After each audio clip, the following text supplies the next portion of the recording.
na vitabu za mbele ya Agano Jipya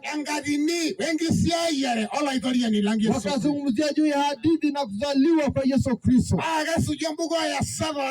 Na kitabu cha Mambo ya Mitume ikafuatilia. Na Roho wa Mungu ikashukia kunyeshea kanisa la Kristo.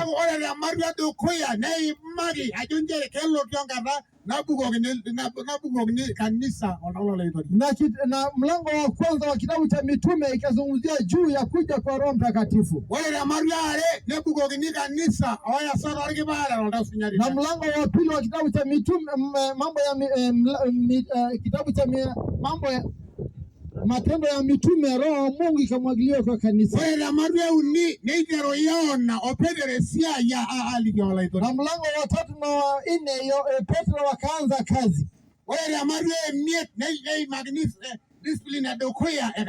Na mlango wa tano discipline ya kanisa ikazungumziwa. Na mlango wa sita kanisa ambayo imepenya ikazungumziwa.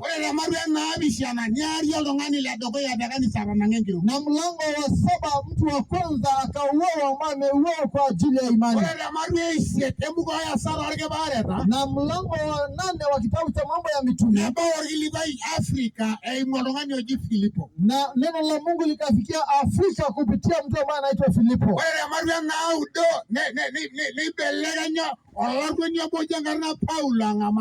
Na katika mlango wa tisa mtu mmoja mbaya Paulo akabadilika.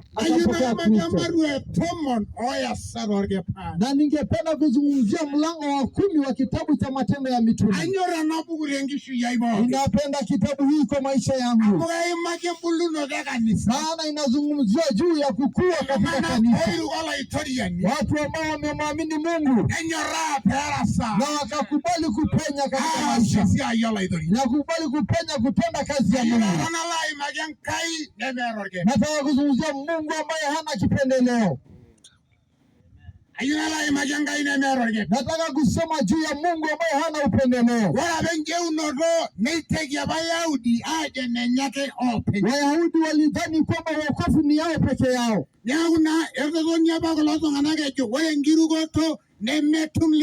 Kwa hivyo wamekaa wakasema kwamba wokovu ama imani hakuna atakayepata.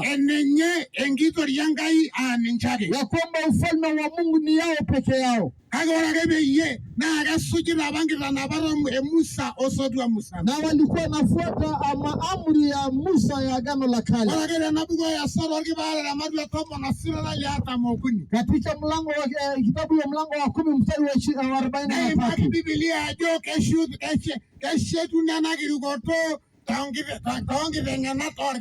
Ya kwamba imani hii imejengwa chini ya mafundisho ya mitume pamoja na manabii wa Agano la Kale.